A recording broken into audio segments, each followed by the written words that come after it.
병원의 심야 근무는 고요하지만 묘하게 스산하다. 차트 정리를 마치고 있던 인턴 의사 김준호는 무전기를 통해 호출을 받았다. 인턴 선생님, 303호 환자 사망 확인 부탁드립니다. 곧장 병실로 향한 준호는 사망한 환자의 상태를 확인한 뒤 병원 직원과 함께 시신을 영안실로 옮겼다. 지하로 내려가는 엘리베이터 안은 싸늘했다. 시신을 실은 침대가 덜컹거릴 때마다 섬뜩한 기분이 들었다. 하지만 그는 애써 태연한 척했다. 영안실에 도착한 준호는 익숙한 절차대로 시신을 냉장고 안으로 밀어넣고 문을 닫았다. 철제 문이 철컥하고 닫히는 소리가 좁은 공간에 울려 퍼졌다. 순간 등 뒤에서 의사 선생님하고 낮게 속삭이는 소리가 들렸다.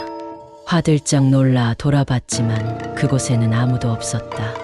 다만 천장에 달린 형광등이 희미하게 깜빡이고 있을 뿐이었다. 기분 탓이겠지?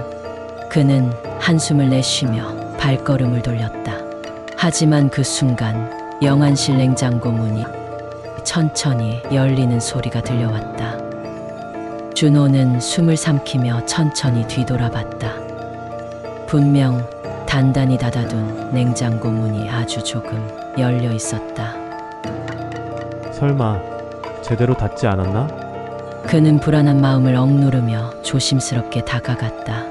그리고 문을 완전히 닫으려는 순간 안에서 시신이 갑자기 벌떡 일어났다. 싸늘한 피부, 창백한 얼굴. 방금 사망한 환자가 몸을 일으켜 세우고 준호를 빤히 바라보고 있었다. 준호는 그 자리에서 얼어붙었다. 숨이 목구멍까지 차오르고 심장이 미친 듯이 뛰었다. 그런데 그 환자의 입이 서서히 벌어지더니 낮고 쉰 목소리로 말했다. 여기는 내 방이 아니야. 그 순간 뒤에서 인기척이 들렸다. 김 선생, 뭐해요? 놀란 준호는 비명을 지를 뻔했다. 뒤돌아보니 병원 직원이 어리둥절한 얼굴로 서 있었다. 순간 정신이 번쩍 든 준호가 다시 냉장고 쪽을 봤을 때 문은 다시 닫혀 있었다.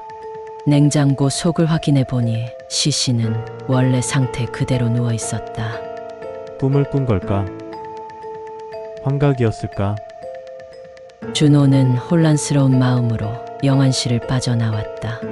하지만 그날 밤 병원 직원 한 명이 그에게 다가와 조심스럽게 말했다. 선생님, 어제 새벽 영안실 CCTV 좀 볼래요? 준호는 불길한 예감이 들었다. 직원이 재생한 CCTV 영상 속에는 자신이 시신을 옮기고 냉장고 문을 닫는 모습이 찍혀 있었다. 그런데 그가 문을 닫고 뒤돌아선 직후 냉장고 문이 천천히 열렸다. 그리고 그 안에서 무언가가 기어 나오고 있었다. 준호는 영상 속에서 끔찍한 장면을 목격했다. 냉장고 안에서 기어 나온 존재는 사망한 환자와 똑같은 모습이었다.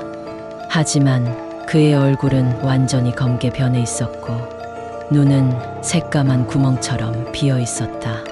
그 존재는 천천히 영안실을 가로질러 걸어가더니 벽을 향해 사라졌다.